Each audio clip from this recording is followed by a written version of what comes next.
Praise lord. ఇది నా వాగ్దానము. కీర్తనలు 75:1. దేవా, మేము నీకు కృతజ్ఞతాస్తుతులు చెల్లించుచున్నాము. నీకు సమీపముగా ఉన్నావని నీకు కృతజ్ఞతాస్తుతులు చెల్లించుచున్నాము. అవునండి, ఆయన మనకి సమీపముగా ఉన్న దేవుడు, మన దేవుడు. కాబట్టి మనము ఎల్లప్పుడూ కూడా ఆయనకి కృతజ్ఞతాస్తుతులు మనము చెల్లించే వారిగా ఉన్నాము. దేవుని యొక్క వాక్యంలో నరులని ఆశ్చర్య కార్యములను వివరించుదురు.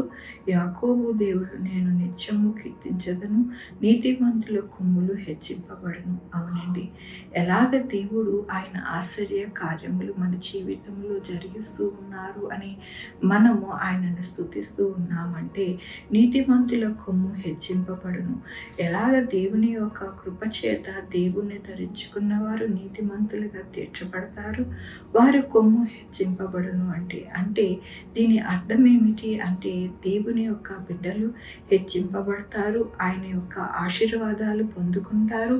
వారి యొక్క జీవితాలలో ఎంతగానో ఆనందము, సంతోషము దేవుడు నింపెను అని మనము స్తుతిస్తాము అని ఇక్కడ దేవుడు సెలవిస్తూ ఉన్నారు.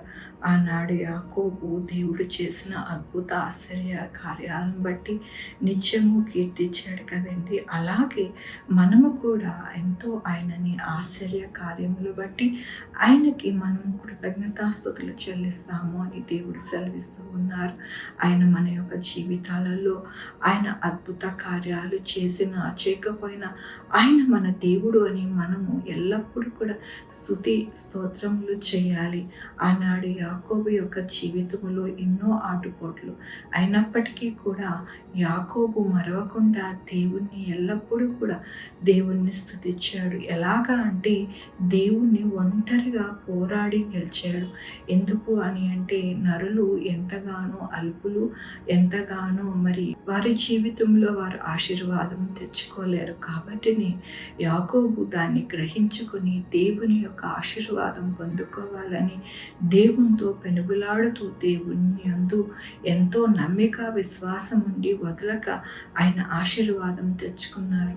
అలాంటి కార్యాలు మన జీవితాలలో జరగాలి అంటే నీతిమంతులుగా మనము మన యొక్క జీవితాలు హెచ్చింపబడాలి అంటే దేవుని యొక్క ఆశీర్వాదం కొరకు ప్రతిదినము ఆయనని పట్టుదలగా విడవక మనము ఆశ్రయించి ఆయనకి ప్రార్థించి ఆయన కృతజ్ఞతాస్తుతులు చెల్లించినప్పుడు నీతిమంతుల కొమ్ము హెచ్చింపబడుతుందని దేవుని యొక్క వాక్యం సెలవిస్తూ ఉన్నది. అందుకని మనము ఆదివారం దినమున ఆయనని స్తుతించడానికి, ఆయన కనపరచడానికి, ఆయన కృతజ్ఞతాస్తుతులు చెల్లించడానికి మనము ఎప్పుడు కూడా వేగరపడాలి. కానీ మనము వెనక అడుగు వేయకుండా మన ఆరోగ్యమును బట్టి, మన యొక్క జీవితంలో ఆటుపోట్లను బట్టి మనము దేవుని మందిరమునకు వెళ్ళకుండా ఉండకూడదు. వెళితే కనుక మన యొక్క జీవితంలో ఉన్న ప్రతిదీ కూడా తొలగిపోయి చక్కటి ఆశీర్వాదం మనం పొందుకుంటామని దేవుడు ఈ దినమున ఆయన వాక్యంతోనూ వాగ్దానంతోనూ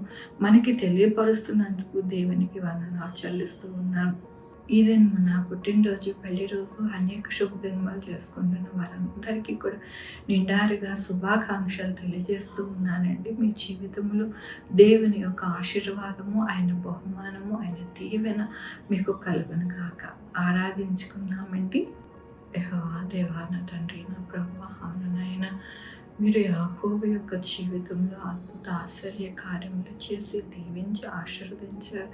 అలాగే మేము కూడా పట్టుదల కలిగి మీ ఆశీర్వాదం పొందుకొని మిమ్మల్ని స్తుతించే వారిగా ఉండడానికి మీరు సహాయం చేస్తున్నారు. మీకు వందనాలు అయ్యా. నాయన ఈ దినము నా పుట్టినరోజు, పెళ్లి రోజు, అనేక శుభదినములు చేసుకుంటున్న వారందరికీ కూడా దీవించి ఆశీర్వదించి రావాల్సిన బహుమానం మీరు అనుగ్రహిస్తున్నారు. మీకు వందనాలు.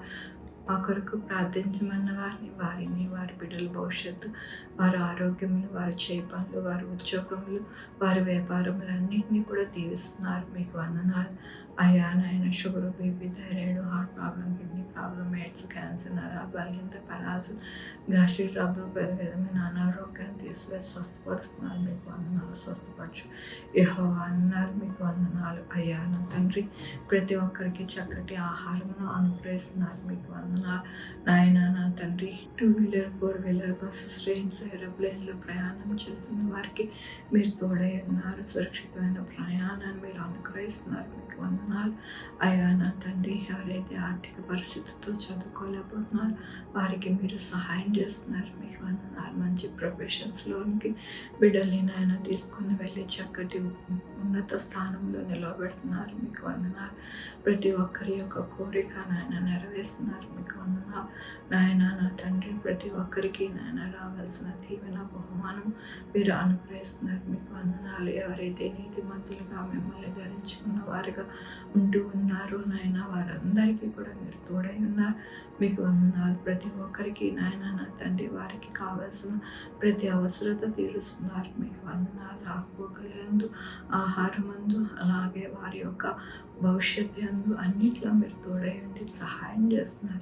మీకు వందనాలు చెల్లించుకుంటూ నా ప్రభు, నా రక్షణ యేసుక్రీస్తు పరిశుద్ధమైన నామమున సమర్పించుకుంటున్నాను తండ్రి. ఆమె తండ్రి, కుమార, పరిశుద్ధాత్మ సదాకాలం మనందరికీ తోడై ఉండును గాక.